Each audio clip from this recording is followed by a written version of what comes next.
The following videos may contain hazardous footage and should be viewed with caution. You will be shown a tape of mythical creature known as Malonti, told in folklore all across Hyrule. Your job is to find as much similarities to the court case shown in the video after. I recommend you keep a notebook by your side and possibly a blindfold. Document 102 written by Talon Gorman provides the most likely evidence for the creature's existence. The sighting was taken outside of Lon Lon Ranch at approximately 6 p.m. on a Tuesday after Talon woke up from a long nap.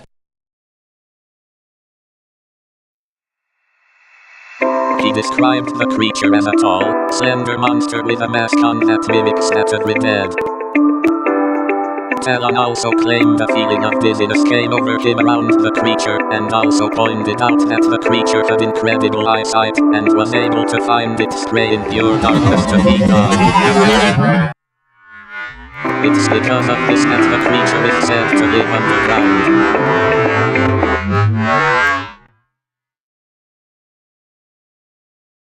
Eventually the royal guards declared the creature to be false due to a lack of evidence. But Talon never stopped searching for it.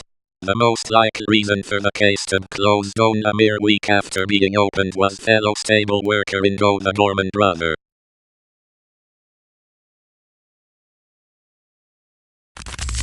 Talon is my boss, and he is a bozo.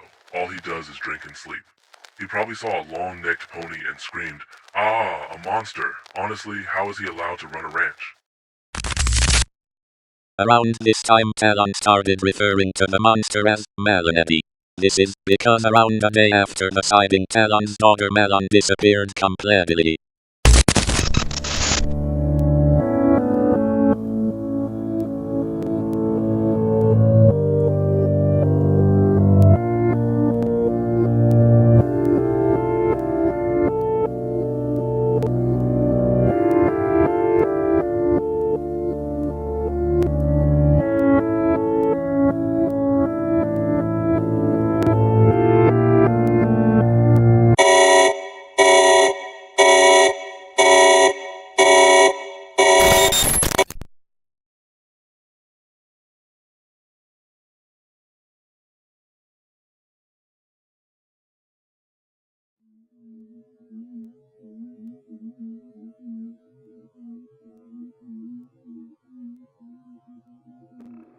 In 1998, not long after being adopted by a boy named Link, legendary horse Epona was murdered in a field not far from their home. The footage about to play is for the royal family's viewing of personal only.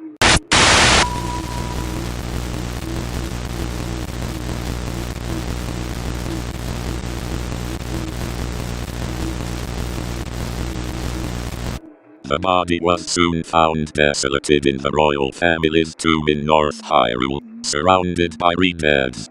Although stable owner Talon Gorman claims the attack was not caused by one.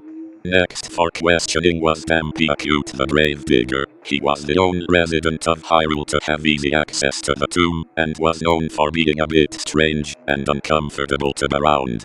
He denied every accusation. On September 18th, 2 days after the attack, Runo was questioned. He spoke honest on the matter and had good alibis for where he was at the time of the attack. I was honestly in my room the entire day. I didn't want to see anyone. They all forgot about my birthday party, for Christ's sake. Also, why would I kill a horse? That's just not me. However, Runo still had the eyesight to do it, never liked horses much, and was never very healthy. But then the jury focused their efforts toward a more wicked person. They traveled to a rich man's home, who has been cursed by someone. They believed there could be a connection between the two incidents. The man lived in a cozy little home in West Hyrule, and got along with most people. He spent his money on feasts and banquets as well as property and donations. He was also a big helper with a man named Mudo, who is the mayor of Kakurko village.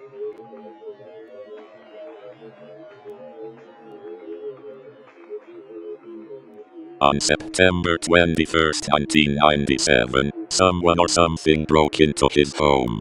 After destroying all of his stuff, they inflicted a curse upon him. The curse used a musical rhythm, which echoed throughout his hut.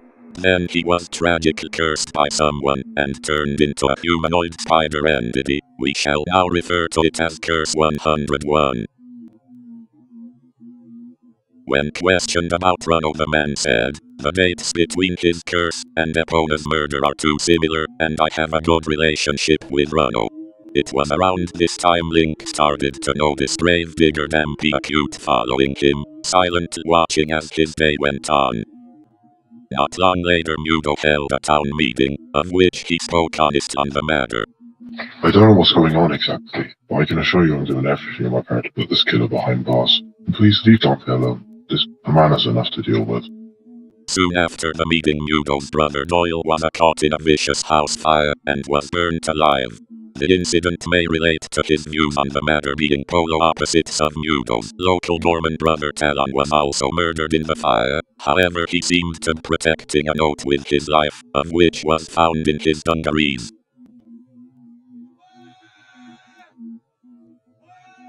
The note found claimed to have the information on how the horse was murdered, how they got away with it, and even a paragraph of information on why Dampé accused the Gravedigger committed the murder, including his hatred for the rich, disliking of animals, dissecting skills, and grave digging skills.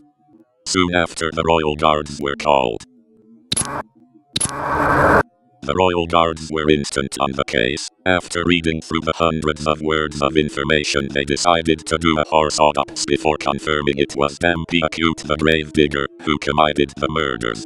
The horse was found heavy disjointed with some vital organs missing. This includes the liver, heart, eyes, brain. Dampé accused wasn't coming out of his house anymore. It was starting to cause concern throughout the town. It was around the time when Runo began asking the same question the notebook answered: who could commit such an autopsy? This also brought to mind the case of Curse 101. The guards then decided this is far too much information and evidence behind why Dampé accused the Gravedigger is indeed the killer. On September 30th, 1998, they broke into his home.